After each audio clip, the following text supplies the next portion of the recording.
और चलिए, हमारे 6 संवाददाता इस वक्त हमारे साथ हैं। जी हां, न्यूज नेशन के रिपोर्टर्स ग्राउंड पर मौजूद हैं। सारी जानकारी आप तक हम पहुंचाएंगे। कौन कौन है एक बार पहले आपको बता दूं। हरीश झा हैं, विशाल के घर से हमारे साथ जुड़े हैं, गुरुग्राम से। रुमान है, लोधी कॉलोनी से, पुलिस स्टेशन से हमारे साथ लाइव हैं। यासिर मुश्ताक है, मनोरंजन के घर मैसूर से। खुशबू। वहीं शुभम पांडे हमारे साथ सागर के घर से जुड़ेंगे, लखनऊ से सीधे विशाल ठाकुर जींद से नीलम के घर से जुड़ेंगे, और साथ ही आसिफ पटेल हमारे साथ जुड़ चुके हैं लातूर अमोल के घर से। तो सभी के पास हम जाएंगे, सारी ग्राउंड रिपोर्ट इनसे हम जानेंगे, लेकिन उससे पहले आपको ये रिपोर्ट देखनी चाहिए।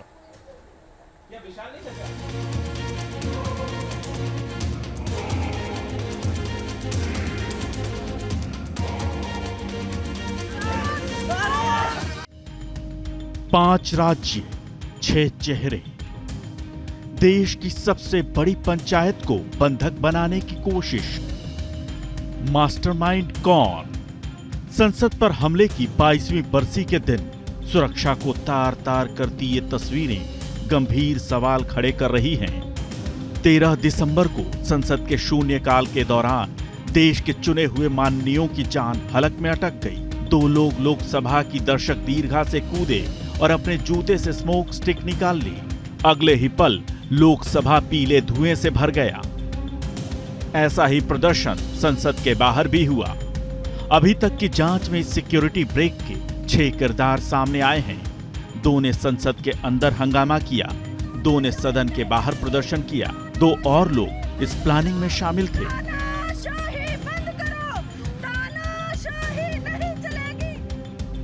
आरोपी नंबर 1 सागर शर्मा, आरोपी नंबर 2 मनोरंजन, आरोपी नंबर 3 नीलम, आरोपी नंबर 4 अमोल शिंदे, आरोपी नंबर 5 ललित झा, आरोपी नंबर 6 अब तक पहचान नहीं हुई।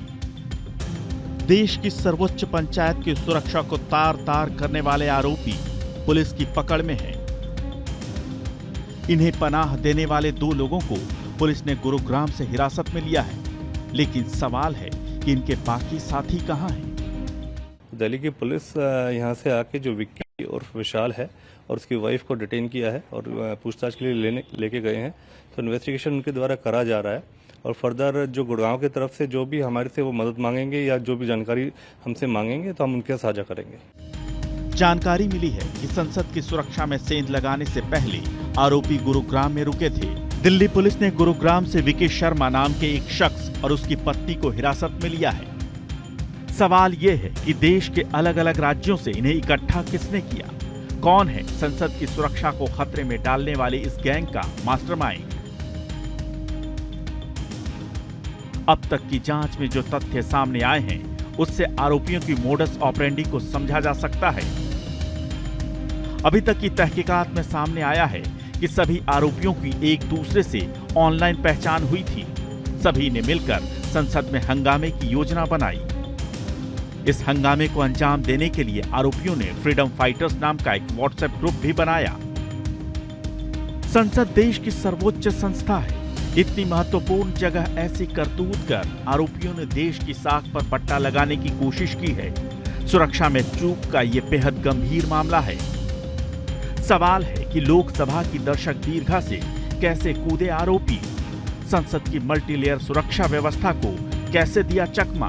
और सबसे बड़ा सवाल कि त्रिस्तरीय सुरक्षा के बावजूद संसद के अंदर कैसे पहुंचा स्मोक बम? नए संसद भवन में ऐसी घटना को अंजाम देकर सीधे सरकार को चुनौती दी गई है। इसलिए केंद्र सरकार भी इस मामले पर बेहद गंभीर है। गृह मंत्रालय ने जांच के लिए एक कमेटी बनाई है। सीआरपीएफ के डीजी की अगुवाई में इस मामले की जांच की जाएगी। आज इस मामले पर एक सर्वदलीय बैठक भी बुलाई गई है। दिल्ली पुलिस की स्पेशल सेल संसद भवन थाने में गिरफ्तार आरोपियों से पूरी रात पूछताछ करती रही। उम्मीद है ठीक 22 बरस बाद संसद की चाक चौबंद सुरक्षा व्यवस्था को चुनौती देने वाले सभी आरोपी जल्द ही पुलिस की पकड़ में होंगे। Team news nation. तो चलिए रुक करते हैं हमारे तमाम सहयोगियों का। सबसे पहले रुमान के पास चलेंगे। रुमान, जो चैट सामने आई है, इसका स्क्रीनशॉट सामने आया है। इसमें ललित जी करके बार बार जानकारी दी जा रही है, बातें की जा रही हैं। इसे लेकर और क्या इनपुट है, क्या बड़े खुलासे और ये कितनी मदद करेगा इस मामले में?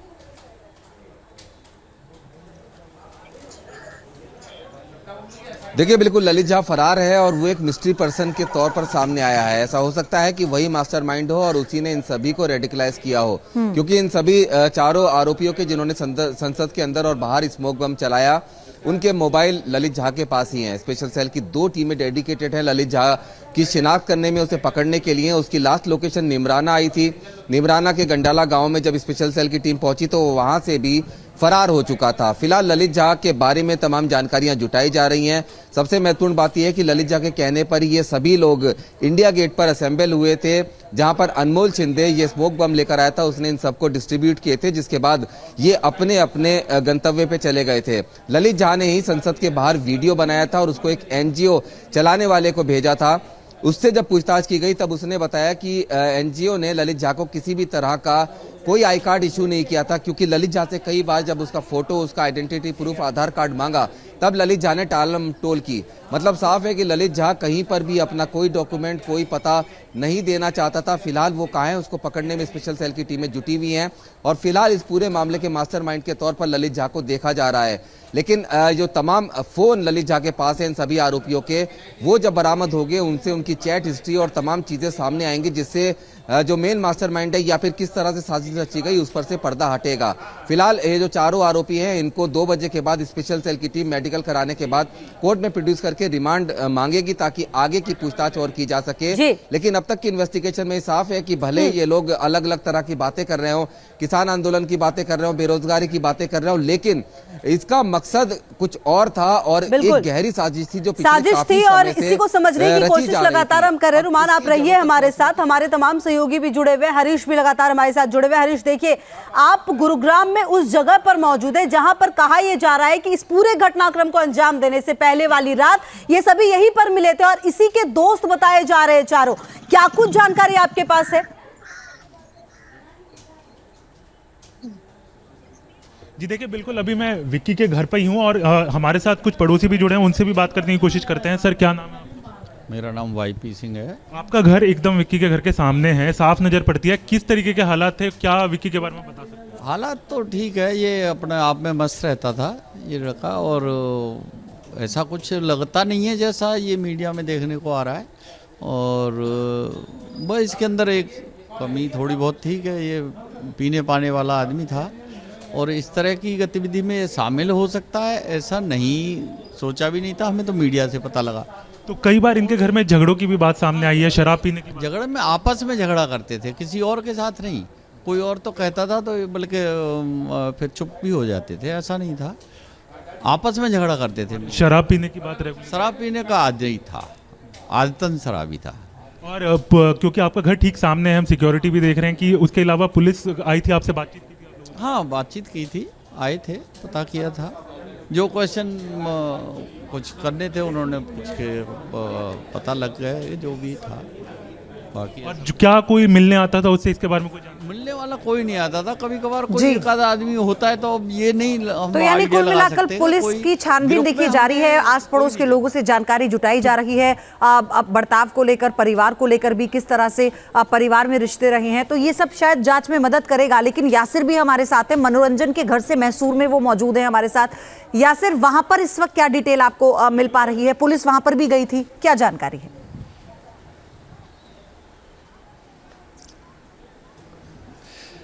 जी बिल्कुल, देखिए यही इसी इमारत के फर्स्ट फ्लोर पर जो है मनोरंजन का घर है और यहाँ पर भी मैसूर पुलिस जो है कल से ही मौजूद है। लगातार वो भी यहाँ पर जांच कर रही है कि किन लोगों से जो है मनोरंजन मिलता था, कौन लोग यहाँ पर आते थे, तो लगा उसकी जानकारी जो है यहाँ पर हासिल की जा रही है मैसूर पुलिस की तरफ से। दिल्ली की जो स्पेशल सेल है उन्होंने मैसूर पुलिस से फ़ोन पर बात की थी और उसके बाद से ही लगातार मैसूर पुलिस जो है जाँच में जुट गई है। लेकिन एक अहम बात सामने ये आ रही है कि जब से ये मिले थे, ये चारों लोग जो मिले थे सोशल मीडिया के जरिए ही मिले थे और फिर जिस तरह से इन्होंने भगत सिंह फैंस क्लब में जो व्हाट्सएप ग्रुप बनाया था वहाँ पर लगातार बातचीत हो रही थी। और उसके बाद जो है सागर वो मैसूर आया था इस साल के शुरुआत में, यहाँ पर मनोरंजन से उसने मुलाकात की थी और वहाँ पे ही जो है उन्होंने फैसला किया था कि वो कुछ करेंगे जिससे उनकी तरफ अटेंशन आ जाए उनकी तरफ। तो उसके बाद से उन्होंने ये खास ख्याल रखा है कि कोई भी फ़ोन कॉल आपस में नहीं करेगा, जो भी बातें होंगी वो सोशल मीडिया के जरिए हो जाएगी ताकि कोई ट्रैक न कर पाए। यहाँ तक कि जो ग्रुप बनाए गए थे फिर उसमें से भी अलग ग्रुप बनाया गया जहाँ पर कुछ ही लोग मौजूद थे जिनमें ये 4 लोग भी शामिल थे। ये लगातार बात करते थे। इनक्रिप्टेड ग्रुप बनाया गया था ताकि इनको कोई ट्रैक न करे और बातें भी जो हो रही थी वो कोड वर्ड्स में ही हो रही थी ताकि कहीं से भी पुलिस या कोई जांच एजेंसी इनको ट्रैक न कर पाए। तो आप देख सकते हैं किस तरह से इस साजिश को रचा गया है। भले ही ये लोग बेरोजगारी की बात कर रही हो, किसान आंदोलन की बात हो रही हो, लेकिन जिस तरह से इस साजिश को रचा गया है कहीं ना कहीं इसका मकसद कुछ और था। मकसद कुछ और था और वही समझने की कोशिश अब लगातार तमाम एजेंसियां भी कर रही हैं। आप रहिए हमारे साथ यासिर। शुभम भी हमारे सहयोगी जुड़े हुए हमारे साथ ग्राउंड जीरो पर, वो लखनऊ से हैं जहां पर सागर का घर है। शुभम देखिए, सागर वो किरदार रहा है जिसके बारे में जानकारी मिली है 12th पास है, ऑटो रिक्शा चलाता था, घर से ये कहकर निकला कि धरने पर जा रहा हूं। क्या कुछ जानकारी उसके बारे में और आस पड़ोस के लोग किस तरीके से रिएक्ट कर रहे हैं? जी बिल्कुल, देखिए कि लोकसभा की कार्रवाई के दौरान विजिटल गैलरी में कूदने वाला सागर शर्मा राजधानी लखनऊ में जहां रहता था उसी घर पर हम लोग मौजूद हैं। ठीक पीछे सबसे पहले मैं कहूँगा वीडियो जर्नलिस्ट से कि पीछे आप देख सकते हैं कि सामान्य सा घर, और इस घर में, जिस घर में अभी फ़िलहाल रहता था, उस घर में ताला लगा दिया गया, उसके कमरे में ताला लगा हुआ है। घर की तरफ आपको हम ले चलते हैं। ठीक सामने आप देख सकते हैं कि कल यहाँ पर पुलिस व तमाम जो एजेंसीज हैं उनकी तरफ से भी लोग आए थे, इस रूम में गए और उसके बाद फ़िलहाल अभी इस घर को बंद किया गया है। इसके साथ ही साथ आपको बता दें कि अभी कुछ दिन पहले जब वो यहाँ से गया है तो यहाँ पर वो यही बात कह करके गया है कि वो कुछ अपने काम से दिल्ली की तरफ जा रहा है। क्या प्रदर्शन की बात उसने कही है, ये बात निकल करके सामने आ रही है। तो ऐसे में क्या प्रदर्शन था, क्या चीज़ें थी, इसको लेकर के उसने कोई भी जानकारी साझा नहीं की। एक बार मैं आपको अंदर की तरफ भी ले चलता हूँ जहाँ उसका जो सागर का घर है, इसके मामा नाना नानी सब यहीं पर रहते हैं। और ये ठीक आप देखिए कि कितने गरीब परिवार से रहने वाले लोग हैं और इस तरह से अलग अलग घर बने हुए हैं और इन्हीं घरों में अलग अलग जो उसके मामा नानी ये सब लोग रहते हैं। यहाँ पर करीब 2 साल तक वो बेंगलोर में भी रहा है, ये भी जानकारी निकल करके सामने आई। सागर मूल रूप से उन्नाव के सोहरा मऊ का रहने वाला है। दिल्ली पुलिस ने सागर के पास से आलमबाग के रामनगर पते का आधार कार्ड पाया था, जिसके बाद यहाँ पर लखनऊ पुलिस कमिश्नरेट को उसकी पूरी जानकारी दी गई। वो और यहाँ पर राजधानी लखनऊ की इन्हीं घरों में उसकी मां रानी और 10वीं में पढ़ने वाली बहन माही से भी पूछताछ हुई है। मकान के दूसरे कमरों में रहने वाले नाना जगदीश, यानी कुल मिलाकर अभी परिवार के लोगों से, आसपास के लोगों से उनके बारे में जानकारी जुटाई जा रही है। और सबसे बड़ी बात यह है कि इस मामले को आगे और कैसे बढ़ाया जाएगा जांच के दायरे में, ये भी अपने आप में सवाल है। विशाल ठाकुर भी हैं नीलम के घर से, जींद से। विशाल, सबसे बड़ी बात यह है सिविल सर्विसेज की तैयारी कर रही है ये महिला और संसद में इतने बड़े घटना को अंजाम देने में इसकी संलिप्तता कई सवाल खड़े करती है। क्या जानकारी? देखिए बिल्कुल, जिस तरह से नीलम की अगर बात की जाए तो सिविल सर्विस की वो तैयारी कर रही थी, एचटेट वो क्वालिफाई थी, रहने वाली वो जींद की थी, लेकिन हिसार में जो है वो सिविल सर्विस की जो है तैयारी कर रही थी। मंगलवार को वो घर पर आई थी, अपने पेरेंट्स से उसने बात की और पेरेंट्स ने ये सोचा कि वो द्वारा हिसार जारी है, लेकिन वो दिल्ली चली गई। जब 3 कृषि कानून का आंदोलन चला था तो उसमें भी वो काफ़ी पार्टिसिपेट उसने किया था। जेल में रहकर वो आई थी, सोशल एक्टिविस्ट के तौर पर जो है खुद को वो सबके सामने ये बात करती थी। और जिस तरह से अगर बात की जाए, वह घर आने के बाद वह घर वालों से मिलती है और घर वाले ये सोचते हैं कि दोबारा वो हिसार चली गई है, लेकिन वो जाकर दिल्ली चली जाती है, वहाँ पर इस तरह का ये प्रदर्शन किया जाता है। अब जो जाँच एजेंसियाँ हैं या पुलिस है वो लगातार घर वालों से उन्होंने पूछताछ की है और जहाँ पर हिसार में वो पीजी में जहां रहती थी वहां पर भी पूछताछ की है। आखिरकार एजेंसियां ये ढूंढने में लगी हैं कि आखिरकार इनका मकसद क्या है, क्योंकि जिस तरह से 3 कृषि कानून से ये जुड़ी रही हैं और लगातार सोशल एक्टिविस्ट के तौर पर जो है वो खुद की पहचान बनाई हुई है। इन्होंने शादी नहीं की है, एक बार वो घर में आंगन में गिरी थी, उसके बाद जो है वो गिरने के बाद उनकी बैकबोन में लगी थी और उसके बाद नीलम ने शादी करने का निर्णय लिया था। घर में माता पिता और 2 भाई हैं।